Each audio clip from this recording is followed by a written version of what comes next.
Welcome to Grand Prix, your go-to channel for the fastest updates in Formula One. We've got 3 hot stories for you, so make sure to subscribe and hit the notification bell to stay ahead of the pack. Let's get started. Hey my friends, how's it going? Today we're diving into one of the hottest topics of the season, Lewis Hamilton's tough start at Ferrari.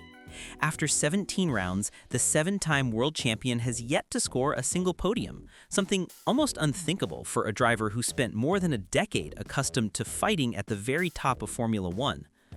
This underwhelming performance has sparked a wave of criticism, and recently former F1 driver and respected analyst Mark Surer didn't hold back.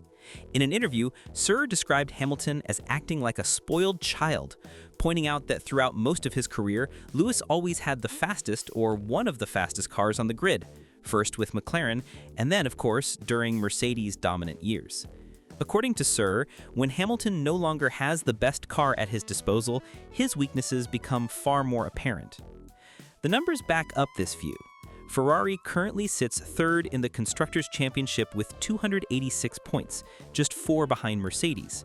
Among drivers, Hamilton is only 6th overall with 121 points, while his teammate Charles Leclerc has collected 165.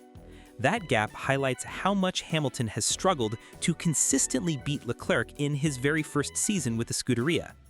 Surer went even further, comparing Hamilton directly with Fernando Alonso.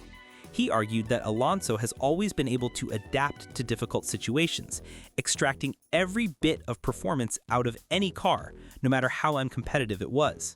Hamilton, on the other hand, has looked far less effective when not fighting at the front, despite his experience and past success. It's not the first time Hamilton has been questioned in this way. In recent years, we've already seen George Russell outshine him at Mercedes in certain moments. Now at Ferrari, the challenge is even tougher.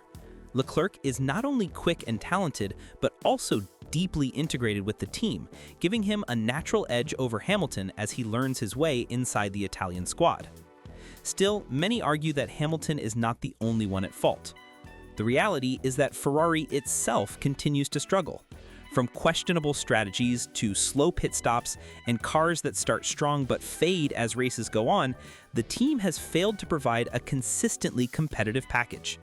Even for a driver as decorated as Hamilton, shining under these circumstances is a monumental task. Another factor worth mentioning is the process of adaptation. After spending so many years with one team, transitioning to Ferrari is more than just learning how to handle a new car. It involves adjusting to a different culture, a new way of working with engineers, and dealing with the immense pressure that comes with driving for the most famous team in motorsport. The Ferrari badge carries a weight unlike anything else in F1, with constant media attention and fan expectations that can shake even the strongest drivers. The truth is, with a name like Hamilton, the scrutiny is always immense. Every missed podium becomes a headline, every small error is amplified, and every comparison with Leclerc, or with rivals in other teams, fuels the narrative that his glory days are behind him. But if history has shown us anything, it's that Lewis Hamilton thrives on challenges. Whether he can rise to this one remains to be seen, but this might just be one of the biggest tests of his entire career. What do you think of Lewis Hamilton's debut season with Ferrari so far? Has he been below expectations, or do you feel he's simply adapting to a brand new environment after so many years at Mercedes? This debate has sparked strong opinions across the paddock, and one of the sharpest critiques came recently from former F1 driver Ralf Schumacher. Hamilton's most recent outing at the Azerbaijan Grand Prix ended with an 8th place finish, far from the kind of results Ferrari fans had hoped for when the 7-time world champion joined the Scuderia. Schumacher, who is now a television commentator, didn't hold back in his assessment. He argued that Hamilton has shown a lack of attitude inside the team, suggesting the Briton should be far more assertive in shaping Ferrari's strategy and decisions. According to Schumacher, a driver of Hamilton's caliber should not be overly dependent on engineers when it comes to critical calls, especially regarding tire selection during qualifying or changing track conditions. He drew a comparison to his own career and the mindset of past champions. I wasn't a 7-time world champion, but if I wanted a certain tire, that's what I had. I made sure the team delivered what I needed. There was no discussion. For Schumacher, Hamilton carries enough weight and authority to demand the same, and failing to do so only undermines his influence within Ferrari. The German went further, emphasizing that, at the end of the day, it's the driver who feels the car's behavior on the edge, not the engineer watching data screens. The subtle differences in grip, balance, and tire wear are only truly understood in the cockpit, which is why Schumacher believes Hamilton should take back control in those decisive moments. In his view, letting the pit wall dictate strategy for a driver with Hamilton's resume is a mistake. Hamilton, of course, has always been known as a collaborative driver, one who values input from his race engineers and strategists. His years of success at Mercedes were built on trust with figures like Pete Bonington, or Bono, and that partnership delivered one of the most dominant eras in F1 history. But the Ferrari environment is notoriously different. The political pressure, the intensity of Italian media, and the weight of expectation can overwhelm even the most experienced drivers, something that Rubens Barrichello and even Sebastian Vettel have openly admitted in the past. So, the question becomes, is Hamilton being too passive, or is he simply respecting Ferrari's way of working while still finding his place within the team?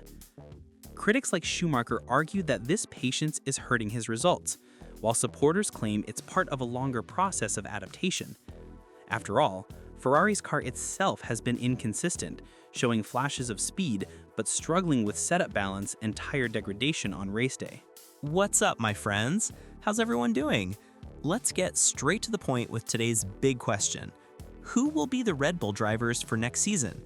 After all, the only one who is 100% guaranteed in the car is Max Verstappen. Beyond that, nothing is set in stone. Not in the main team and not even in the junior squad, Racing Bulls. The driver market is wide open, and in typical Red Bull fashion, the rumors and behind-the-scenes negotiations are heating up.